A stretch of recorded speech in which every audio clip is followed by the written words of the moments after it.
Olá, você que nos acompanha em multiplataforma pela Rádio Câmara Bauru, para Bauru e 22 cidades do Centro-Oeste Paulista, a partir do 93,9 FM e pelo estúdio da TV Câmara, através da Rede Pública Legislativa, nos canais abertos e fechados. A gente também está no YouTube, na nossa missão pública. No Espaço Aberto de hoje, a gente vai falar com o especialista da universidade sobre o olhar sobre a Lei Pelé relacionada ao futebol e outros esportes, com um recorte aqui desde 1998. Para isso a gente convidou o professor José Carlos Marques, livre docente em Comunicação e Esporte pela Unesp, a Universidade Estadual Paulista, doutor em Ciência e Comunicação pela Escola de Comunicação e Artes da Universidade de São Paulo, a USP, e mestre em Comunicação e Semiótica pela Pontifícia Universidade Católica de São Paulo. Com essa apresentação, professor, muito obrigado por nos atender aqui em Teletrabalho.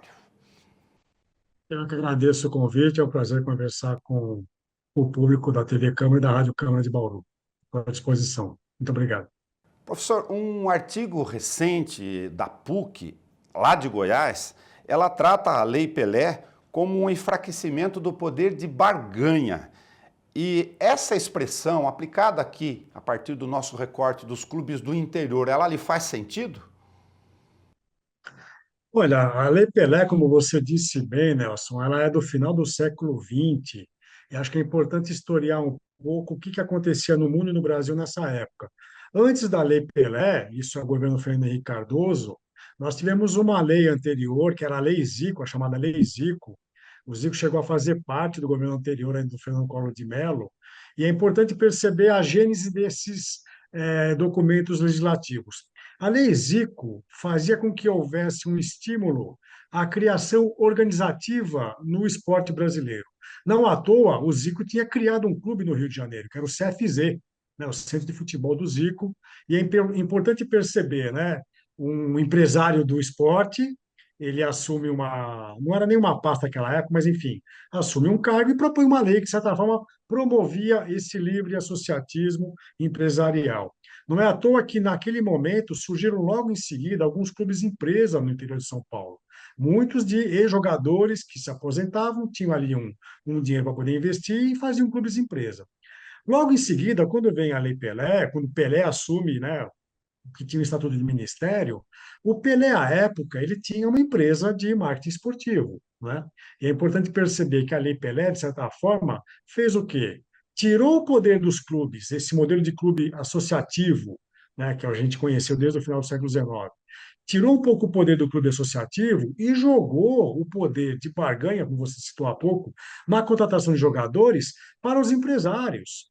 De certa forma, dialogava um pouco com aquilo que o Pelé fazia à época, numa empresa de marketing esportivo. Isso não é fazer nenhum tipo de crítica ao Pelé, são circunstâncias da época, porque esse fenômeno aconteceu no mundo do futebol também na Europa, né? Na Ásia, no Oriente Médio. Então, a partir de então, até com a lei Bosman na Europa, os jogadores começaram a ter acesso extinguiu-se a ideia do passe, e, em vez do clube ser aquele que vai gerenciar para onde o jogador vai, isso ficou na mão dos empresários de futebol, dos agentes, né? A gente chama de agentes FIFA. Eu acho que isso é uma coisa que, de certa forma, explica um pouco a falta de poder que clubes médios e pequenos no interior passaram a ter, porque o jogador, de certa forma, era um patrimônio do clube, e aí, obviamente, isso era um fenômeno que também estava equivocado. Só que agora, quem lucra com essa história toda não é mais o clube, é o empresário. Então, acho que é importante pontuar esses dois momentos no finalzinho do século XX, de duas leis que queriam disciplinar um pouco a questão do esporte no Brasil, mas eu acho que era o momento, é o momento hoje, de tentarmos rever essa questão da legislação e tentar proteger os clubes para essa figura um pouco, eu diria, um pouco pernóstica de alguns agentes que entram no futebol para ganhar dinheiro e o clube passa a ser apenas um veículo de negociação dessas pessoas. Aí que eu falo do ponto de vista gerencial do negócio ou da empresa chamada futebol, para a gente depois discutir um pouco a SAF.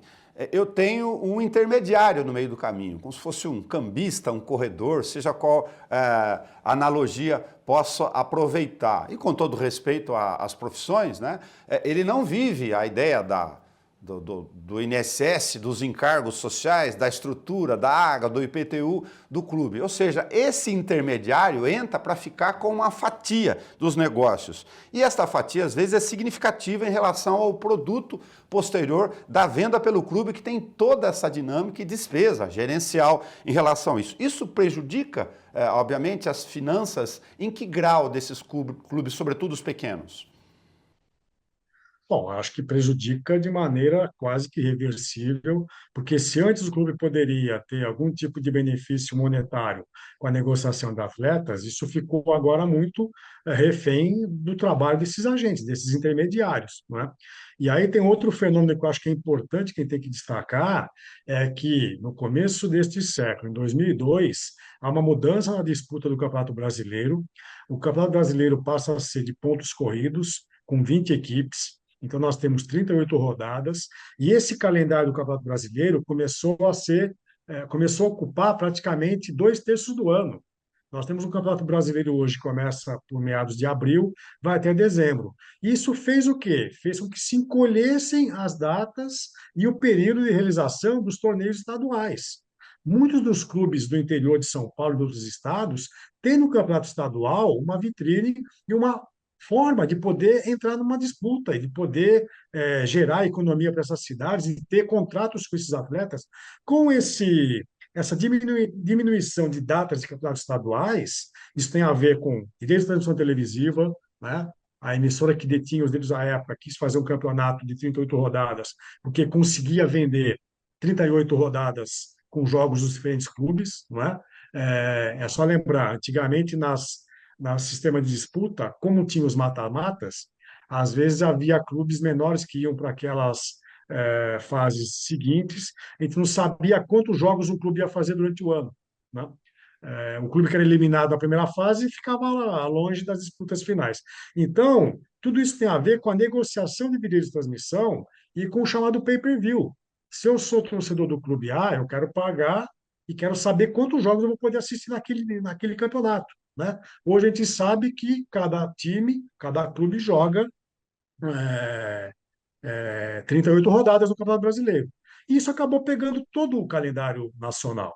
Então, esse é um outro fenômeno que vem paralelamente a isso que a gente discutiu, Lei Zico e Lei Pelé, que faz com que haja esse enfraquecimento de grande parte dos clubes do interior. Agora, é preciso destacar também as exceções.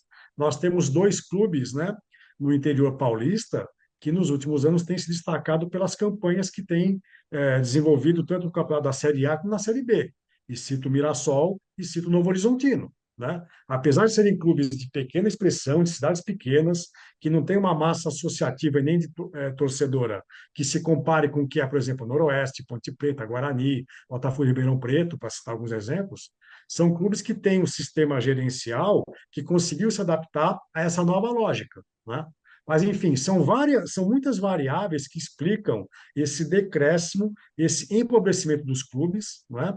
Para não dizer daquilo que você também anunciou, Nelson, no fenômeno das SAFs. Esse é outro fenômeno complicadíssimo e espero que a gente possa debater um pouco sobre isso.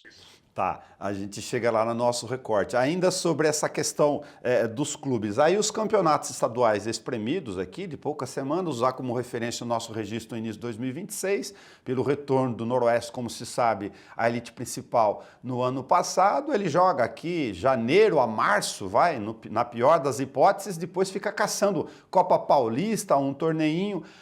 Pensa-se do lado do jogador e do clube do negócio, né, para inverter.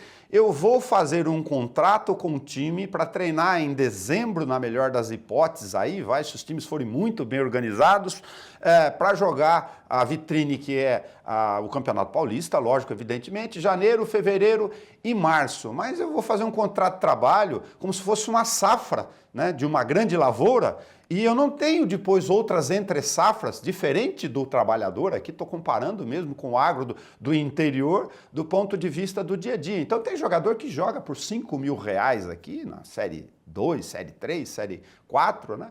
E janeiro, fevereiro, março fez um contrato de 5 meses, vai, se for muito bom o clube, 6 meses. Mas espera aí, como é que eu vou pagar as minhas contas e pensar numa carreira tão curta de vida útil logo em seguida? Do ponto de vista do jogador, para os campeonatos estaduais que são a vitrine, o senhor acha também complicada a situação deles? Hoje esse é um nó que é difícil desatar esse nó.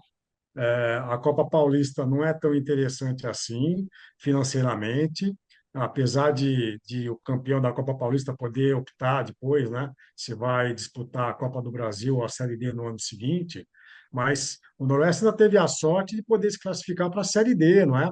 Então, o Noroeste vai disputar a Série D, então já é, mas também a Série D pode não ser muito proveitosa, porque ela é deficitária, ela tem deslocamentos, eu não lembro agora qual que é a chave que o Noroeste está, né? Mas tem deslocamentos na região Sudeste e, obviamente, o jogador deve também fazer o cálculo. Eu vou ficar empregado por um período tão pequeno e ele vai tentar se esforçar ao máximo para, nessa pequena vitrine, essa pequena amostragem aí de janeiro a março, de tentar cavar um contrato com uma outra equipe que dispute um campeonato nacional mais longevo e de maior visibilidade, uma Série B, uma Série C, não é?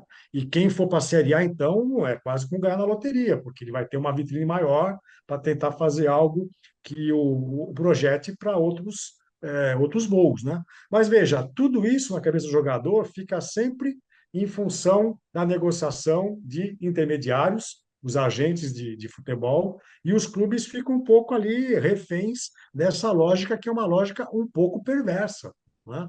Eu confesso a você que se eu fosse dirigente esportivo de um clube como o Noroeste, como Marília, o 15 de Jaú, para citar clubes tradicionalíssimos da nossa região, eu não sei como é que eu ia operar, né? Tá. Porque hoje a dinâmica do futebol brasileiro não permite muitas saídas em função da dinâmica que está instituída, né? Alguns clubes têm algumas alternativas de bom networking ou não, proximidades de raízes. Então eu posso ter, por exemplo, um Ailton Lira do Santos em Arara, isso favorecer de alguma forma essas correlações. Eu posso ter um Lela em Bauru, eventualmente com os filhos, Richarlison, né? Só para citar dois exemplos aqui, o Alexandre também tem alguma relação, mas isso não significa sobrevivência, são eventuais oportunidades. Estou fazendo essa referência, professor, para você também incluir a avaliação no nosso bate-papo de times grandes que escolhem algum do interior para fazer uma espécie de uma segunda fazenda. Desculpa a expressão, é que a fazenda no sentido de ocupação, para que eu possa ter uma baciada de jogadores ou eu empresto mesmo para segurar ali uma reserva de mercado de alguém que eu vejo algum talento. A Araraquara, a Ferroviária, fez isso em algum ponto, família Damião Garcia tentou fazer aqui com o interior. É mais um arranjo ou uma acomodação deste problema estrutural que o senhor comentou? Certamente. E você citou bem o caso do Leila. Eu não sei qual que é o vínculo que o Leila tem com o Noroeste, né? Quase sempre parece que é um trabalho um pouco voluntário, pela amizade, pelo carinho que a pessoa nutre pelo clube, que de certa forma foi um clube que o trouxe à exposição, um clube revelador. Mas eu acho que os clubes não podem viver dessa ação benemérita de pessoas amigas, né, do clube. Eu acho que tem que haver uma profissionalização, um vínculo institucional sólido para que isso possa ter algo mais perene. Eu vou citar um exemplo recente do Juventus, que é da capital. O Juventus, ele padece do fato de estar numa cidade que já tem grandes clubes consolidados, né? O Corinthians, o São Paulo, o Palmeiras, o Santos, que é do litoral, mas que é um clube grande de São Paulo. O Juventus sempre foi aquela equipe média, pequena, tradicional. O Juventus é fundador da Federação Paulista de Futebol. Mas veja, eu fiquei incrédulo com a notícia, né? O Juventus acabou subindo para a Série A1 do Paulista, é, porque ele ficou classificado para a final da Série A2. Fazia 18 anos que o Juventus não disputava a Série A1. eu fiquei incrédulo e surpreso porque não tinha essa memória, mas é inimaginável a gente pensar que um clube como o Juventus, que tem um carinho muito grande da população paulistana, pelas características do clube, do estádio onde ele manda os jogos, que é a Rua Javari, que é o que a gente chama de um estádio raiz, que remete àquelas lembranças de infância das pessoas mais com mais idade, como é o meu caso. Mas o Juventus ficou 18 anos sem disputar a Série A1. Né? Se ele não disputa a Série A1, ele não consegue sequer ter vaga em competições nacionais. Como é que o Juventus pode viver, ainda mais com o problema de estar numa cidade em que ele não consegue competir com os clubes consolidados, esses que eu já citei? Para não falar da Portuguesa, que é o meu clube de coração, né? Que também tem outros problemas, né? E problemas administrativos. Então, eu fico pensando, né? A Portuguesa Santista, que agora subiu da Série A3 para a Série A2, a Portuguesa Santista de Santos também é um clube fundador da Federação Paulista, né? Então, Sim. veja, esses clubes, eu confesso, eu não sou gestor do esporte, eu sou apenas um pesquisador da relação de comunicação e esporte, mas eu tenho pena das pessoas que se dedicam a essa árdua e nobre tarefa de tentar fazer com que essas agremiações continuem existindo e continuem tendo vida positiva, saudável financeiramente. Aí tem vários casos de clubes que acabam falindo, e vou citar só para terminar aqui o que eu estou dizendo para você. Em Portugal, há o Boa Vista. O Boa Vista é um clube tradicionalíssimo, centenário da cidade do Porto. O Boa Vista foi campeão nacional em Portugal uma única vez. E Portugal é uma particularidade muito interessante. Só há 5 clubes em Portugal que já foram campeões nacionais: o Benfica, o Porto, o Sporting, o Boa Vista e o Belenenses. Então, num universo pequeno, a gente só tem 5 campeões nacionais, o Boa Vista é um deles. O Boa Vista entrou numa insolvência financeira, o Boa Vista deixa de existir como agremiação, como clube, Boa Vista Futebol Clube, e ele vai ter que agora fazer um leilão do seu estádio, um estádio que já foi, inclusive, sede de jogos da Eurocopa de 2004. Né? Então, o Boa Vista ele vai sumir do mapa, um clube tradicionalíssimo. É como se, para pegar um exemplo em São Paulo, o Nacional ali da Governador de Souza de São Paulo deixasse de existir, como se que outro clube a gente poderia, o Jabaquara de Santos deixasse de existir, né? Apesar de serem clubes que não têm a dimensão do Boa Vista. Então, por quê? Problemas de má administração, problemas de gestão financeira e problemas de uma lógica do futebol do século XXI, que não é a lógica que fez com que esses clubes fossem fundados no final do século XIX e começo do século XX. Então, se os gestores não perceberem essas novas dinâmicas, é muito complicado arranjar saídas administrativas para essas agremiações. Dois pontos adicionais aqui do ponto de vista negocial da estrutura. Os clubes do interior, principalmente, reclamam que a saída de jovens talentos antes mesmo da assinatura, a primeira assinatura profissional, também prejudica. E se no exemplo do Red Bull Bragantino, se a questão de fusão, no outro viés, seria uma alternativa considerada exitosa para sair fora desse bloqueio? Essas parcerias, né, como eu citei há pouco, começaram a surgir alguns clubes de empresa em São Paulo. Eu até acho que a nomenclatura era incorreta, porque clube supõe-se uma sede administrativa, um quadro associativo, um patrimônio social. Esses clubes eram, na verdade, times empresa, porque eles só tinham um time de futebol, eles alugavam campos profissionais para poder mandar os seus jogos, então não eram clubes empresa, eram times empresa, né? O fenômeno Red Bull é um fenômeno muito complicado, porque existem dois Red Bulls em São Paulo. Tem o Red Bull que disputa, sei lá, se é a Série A3, né, do Campeonato Paulista, e tem o Red Bull Bragantino, né? O Red Bull queria ganhar protagonismo para chegar à primeira divisão do Campeonato Brasileiro e poder fazer uso desse naming right, né, da marca, para poder existir como uma administração sólida, profissional, que envolve esse modelo de SAF. Como o Red Bull estava muito complicado ele chegar para a divisão, qual que foi a saída? Vamos alugar aqui um clube que já existe, que é o Bragantino. Eu confesso a você que fiquei assim, muito desagradado com essa saída, né? Parece que, olha, não consigo subir no campo, eu vou comprar um clube, vou arrendar um clube tradicionalíssimo, aliás, que já foi campeão paulista, o Bragantino. O Bragantino já disputou final de brasileiro com o São Paulo, né? O São Paulo foi vencedor, mas um clube tradicionalíssimo ali de Bragança que teve que ceder e passou a usar o uniforme com as cores do Red Bull, não do Bragantino, né? Eu acho que não é uma saída. Eu, se fosse um torcedor, um sócio do Bragantino, ficaria muito incomodado com essa saída. Agora, às vezes, pode ser que o torcedor do Bragantino visse que era a única saída possível para o clube se manter ainda competitivo e manter a sua existência, né? Isso, a gente já pode falar da SAFs ou não? Opa, aí já emendasse a Sociedade Anônima de Futebol seria a saída. Olha, eu vou pegar um exemplo que existe na Europa, especialmente em Portugal. Em Portugal, o nome desse modelo é SAD, Sociedade Anônima Desportiva, porque ela não envolve só futebol, envolve também a parte desportiva do clube, que pode ter outras modalidades, basquetebol, voleibol, handebol, etc. No Brasil, a nomenclatura que se adotou é SAP, Sociedade Anônima de Futebol. Aí temos uma questão seríssima, porque em Portugal, os clubes que aderiram à SAD, e a SAD é obrigatória para disputar a primeira divisão e a segunda divisão, eles são sociedades anônimas. Sociedade anônima supõe a venda de ações em bolsa, supõe comunicar à Comissão de Valores Mobiliários, a chamada CVM, qualquer negociação que o clube faça. Então, eu estou contratando o jogador X, portanto, por esses valores, eu estou vendendo o jogador Y por tantos valores, né? Então, é uma negociação como uma empresa que tem ações em bolsa, uma empresa de capital aberto, não é? Uma sociedade anônima. No Brasil, esse modelo de SAF, na verdade, não tem venda de ações. A gente tem um dono, que é o investidor, que passa a fazer, às vezes, do antigo presidente do clube, né? Falo isso pelo caso do meu clube, que eu citei há pouco, é a Portuguesa. A Portuguesa virou SAF.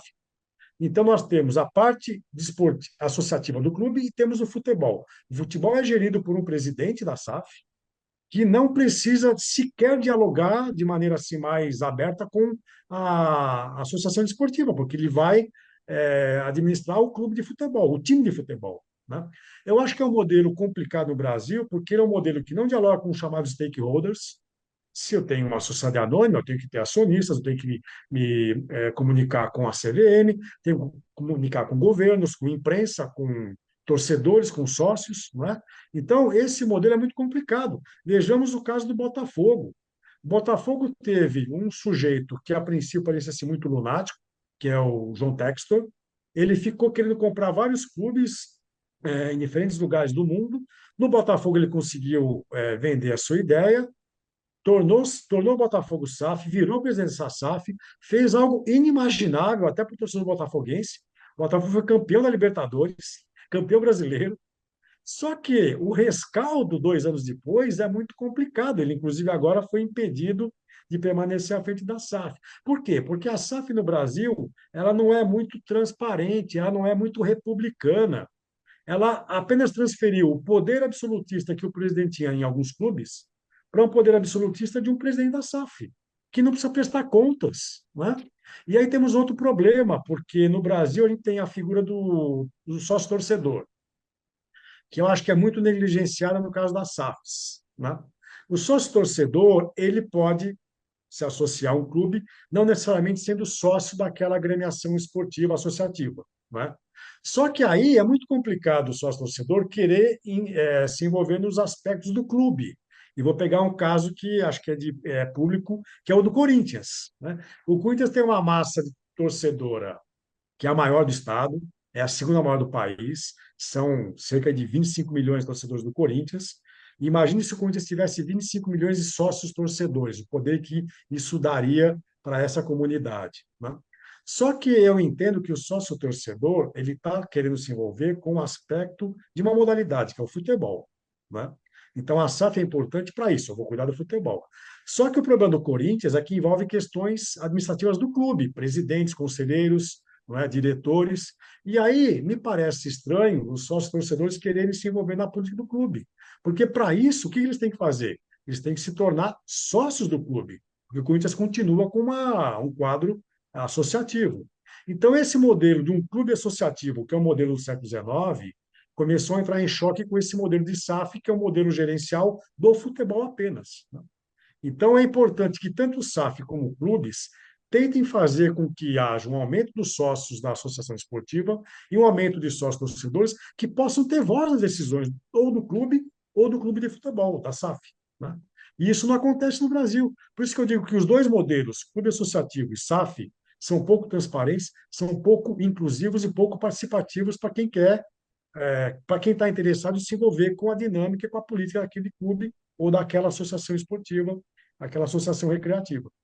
Então, nos modelos de clubes associativos de origem, a gente tinha, não em todos os exemplos, mas regra geral, aquela ideia do clube de pessoas, de famílias mesmo, de ir na piscina, acompanhar todo dia, e algumas dessas associações ou agremiações acabaram evoluindo para a estrutura que a gente conhece aí do futebol. Mas aconteceu com o basquete, o paulistano em São Paulo e alguns outros exemplos em outras modalidades do interior do estado ou sobretudo na capital. No caso das SAFs e dos clubes financeiros, como é que o senhor vê a questão de fundos de investimento e dessa falta de informação, pensando na questão associativa mais empresarial, porque é um volume gigantesco de valores que podem ir e vir sem esta formalidade ou este conhecimento. De que forma o modelo da SAF burocratiza ou prejudica ou esconde esse tipo de informação mesmo? O modelo da SAF hoje, né, até pela sigla, né, Sociedade Anônima de Futebol, está vinculado ao futebol, né? Você citou o caso do Paulistano. O Paulistano é um caso interessante, porque quando o futebol se tornou algo profissional, ou seja, quando o jogador era um profissional do clube e não necessariamente um sócio daquele clube, o Paulistano, até por representar uma parte da elite paulistana, era contrária a essa ideia de profissionalismo. Por quê? Vamos pensar um pouco como é que os clubes surgiram. Os clubes surgiram como quase associativos, os sócios do clube formavam os times e iam representar esse clube nas competições.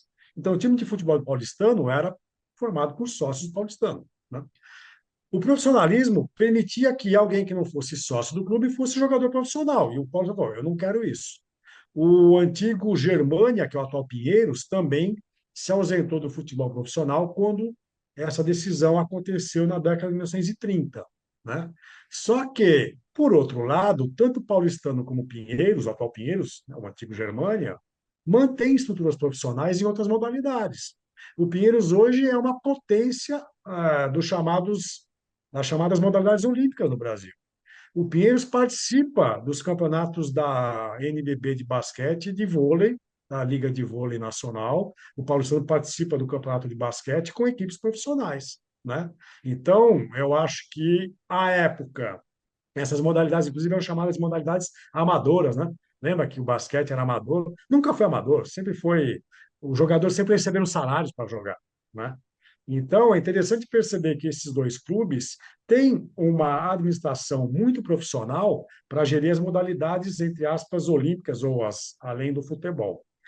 As SAFs vão ter que fazer um redesenho se quiserem também arranjar esse modelo para poder disciplinar o que acontece nas outras modalidades. Bauru é um caso muito interessante, porque tem o Noroeste, que sofre dessas questões que a gente está apontando aqui, mas nós temos outros dois cases de sucesso, que não são SAFs, mas elas agem como SAFs. É o caso do basquete, Bauru, e é o caso do vôlei Bauru, né? O vôlei está ligado ao SESI.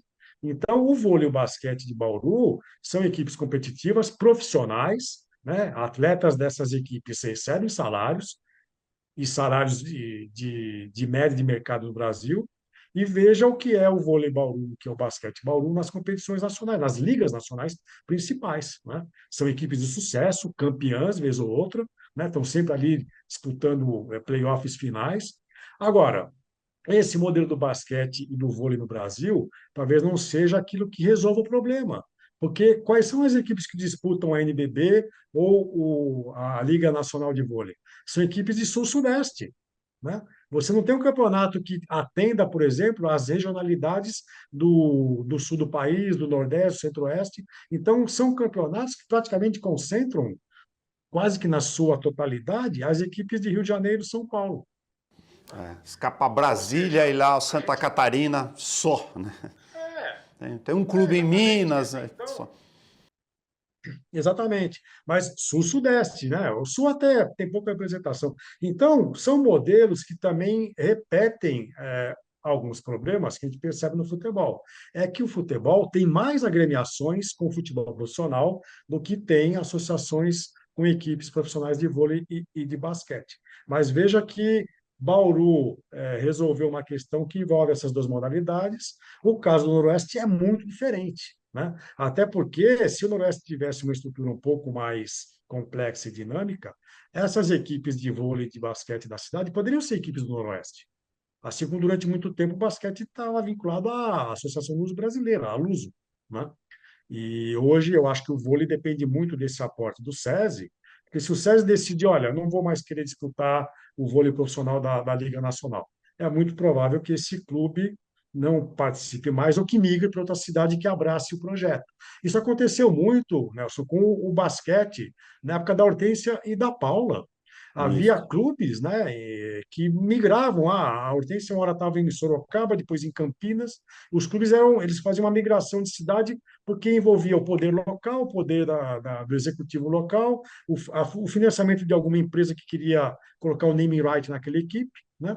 Então, são dinâmicas bem interessantes para a gente perceber como é que o esporte é administrado no nosso país. Professor, tal qual o apito do juiz, o tempo da rádio e TV a gente vai administrando aqui com vontade de jogar mais um pouquinho, o que é muito bom do ponto de vista de comunicação. Então, eu ia aproveitar aqui a prorrogação para pedir para você o seguinte: nós vamos experimentar agora no meio do ano a Copa do Mundo em 3 países. O que você acha desse modelo? Mas 48 seleções. Daqui a pouco, com todo respeito, nós vamos jogar contra o Azerbaijão na primeira fase, e o Azerbaijão não ganharia nem do nosso time do triagem aqui do Mirante Ferroviária. É, às vezes o Azerbaijão pode surpreender. Eu acho que tem dois aspectos aí. Tem um aspecto político e institucional da FIFA. A FIFA, ela quer, obviamente, inflar o campeonato, o principal campeonato que ela administra, que é a Copa do Mundo, no sentido de que isso rende votos, isso rende uma barganha política, que é típico de uma entidade como a FIFA, não é? Então, lembre-se que quando o Brasil foi campeão, tricampeão mundial, o Mundial tinha apenas 16 equipes, né? Então, foi havendo um acréscimo de seleções para disputar, e agora a gente chegou a 48. Eu acho que tem um aspecto de ser interessante na inclusão de seleções periféricas que podem ter o privilégio de disputar uma Copa do Mundo, o que para esses países, para essas comunidades, é algo fantástico, impressionante. Agora, a gente tem que perceber a qualidade do jogo que isso pode provocar ou não. Isso pode causar e provocar jogos muito desinteressantes, pouco competitivos, jogos com muito desequilíbrio técnico, não é? Talvez a gente tenha que esperar a Copa se desenrolar para perceber a questão, para mim, que é fundamental, a questão técnica e de atração do público. Se os jogos começarem a ficar desinteressantes, a FIFA, obviamente, vai rever essa questão. Agora, pode haver alguma surpresa, né? Sempre pode haver uma surpresa dessas equipes que não têm uma classificação no ranking da FIFA tão positiva, mas eu acho que o problema maior é logístico, né? Uma Copa em 3 países, eu acho que é uma outra experiência que a FIFA vai ter que verificar se ela dá certo ou não. Já tivemos uma experiência em 2002, porque a Copa aconteceu na Coreia do Sul, no Japão, país também próximo, mas tem uma logística de transporte aéreo e tudo mais. Eu fico pensando na questão da sustentabilidade desse torneio, porque isso já tinha acontecido na Copa do Brasil em 2014, né? No Mundial da FIFA no Brasil. Antigamente, o modelo era uma seleção fica numa sede, numa cidade, e joga as suas partidas naquela sede com seus adversários, né? O que aconteceu a partir da Copa do Brasil foi uma gincana turística em que a equipe jogava uma hora em Salvador, outra hora em Curitiba e depois em Manaus. Ou seja, ela fazia uma milhagem aérea que, olha, em algumas companhias daria para ganhar uma viagem executiva em pouco tempo. E aí eu fico pensando, qual que é a sustentabilidade disso? A gente está emitindo CO2 com essas passagens aéreas e não tem só a seleção que se desloca, tem todas as torcidas, adeptos que vão em busca. Você lembra que na Copa do Brasil, a quantidade de pessoas que vieram do Chile, da Colômbia, da Argentina, do Uruguai, né? Do México, seleções nossas irmãs aqui da América Latina, América do Sul, foi uma coisa impressionante. Então, essa gincana turística pode atender alguns interesses da hotelaria, das empresas de transporte, das empresas de restauração, de restaurantes, mas ela não é uma Copa sustentável, né? Esse, para mim, é a grande crítica que eu faço.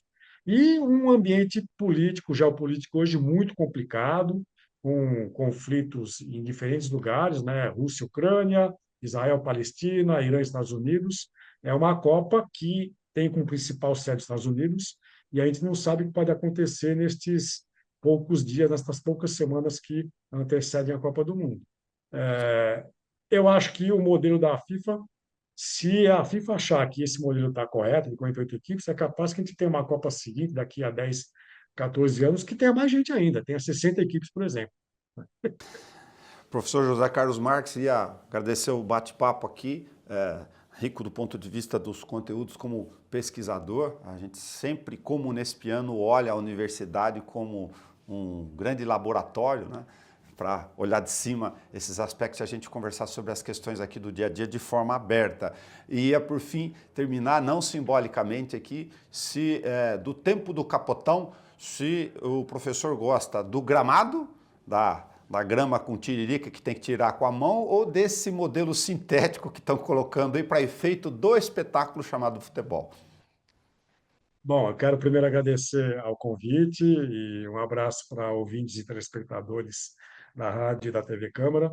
Eu sou muito contrário ao gramado sintético, porque isso, para mim, desvirtua algo que faz com que o futebol seja essa modalidade de tanto apreço mundial, de tanto apreço em diferentes lugares do mundo, né? O campo de grama, o campo de terra, remonta a uma prática, né, que envolve as origens da nossa espécie do ser humano, que é o contato com a terra, é o contato ali com o chão. Né? Um gramado sintético contraria algo do próprio futebol, que é ser jogado num ambiente aberto. Se você pensar basquete, vôlei, handebol, pista de atletismo, você tem um tipo de piso, e inclusive nas chamadas modalidades indoor, as que são jogadas em ambientes fechados, como o basquete, o vôlei, o handebol, ginástica artística, quer dizer, você tem um controle ali do tempo, das condições do clima, que fazem com que a modalidade seja de um jeito. O futebol sempre foi uma modalidade que você tem vento, você tem chuva, você tem gramado baixo, gramado alto. Então, o gramado sintético, para além dessa possibilidade de lesão, de um aumento de lesão de alguns jogadores, eu acho que contraria a lógica do futebol, que é ter a relação com algo natural, com a natureza, com as intempéries, né? Com o clima, com o vento, com a chuva, com o sol. Então, o gramado sintético, para mim, desvirtua a lógica primária do próprio futebol, né? Que é esse contato com a nossa essência enquanto espécie humana. Muito obrigado do bate-papo. A gente se fala. Ok, grande abraço. Até O mais. Espaço Aberto conversou aqui em multiplataforma pela Rádio TV Câmara Bauru com o professor José Carlos Marques. Se você pegou o nosso bate-papo no meio do caminho, não se preocupe. Ele é um documento público da rede de emissoras públicas. Você pode também assistir a hora que você quiser na página da TV Câmara no YouTube. É só clicar em vídeos. Até o nosso próximo encontro.